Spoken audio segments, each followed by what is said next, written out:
இன்னைக்கு ஒரு விசேஷத்துக்கு போயிருந்தேங்க. அங்க 2 பெரியவங்க பேசிக்கிறாங்க, லேடிஸ். ஒரு அம்மா கேக்குறாங்க இன்னொரு அம்மா கிட்டக்க, உனக்கு இவ்வளவு நல்ல குணம் இருக்கு, இத்தனை பேருக்கு நீ உதவி பண்ணிருக்க, எவ்வளவு நல்ல விஷயங்களை நீ சொல்ற, எவ்வளவு கடவுள் நம்பிக்கை இருக்கு, உன்னை கடவுள் இன்னும் கொஞ்சம் நல்லா வச்சிருக்கலாமே அப்படின்னு சொல்றாங்க.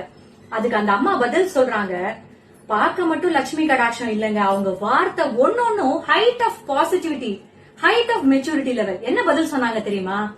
இந்த பாருங்க, நம்ம என்ன வரம் வாங்கிட்டு வந்திருக்கோமோ அதன்படிதான் இருக்கும் நம்மளோட வாழ்க்கை. ஏற்கனவே நிர்ணயம் பண்ணது, அதை நம்ம வாழ்ந்துட்டு இருக்கோம், அவ்வளவுதான்.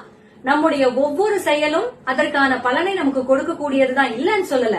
ஆனா அட் த சேம் டைம் நமக்கு என்ன விதிக்கப்பட்டிருக்கோ அதுதானே நடக்கும்.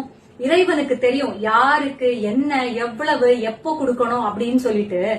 யானைக்கு எவ்வளவு உணவு கொடுக்கணும்னு தெரியும், எறும்புக்கு எவ்வளவு உணவு கொடுக்கணும்னு தெரியும். எறும்புக்கு கொடுக்கற அளவுக்கு யானைக்கு கொடுத்தா பசியில யானை செத்து போயிடும். யானைக்கு கொடுக்கற அளவு உணவை எறும்புக்கு கொடுத்தா அந்த உணவு விழுந்தே எறும்பு செத்து போயிடும்.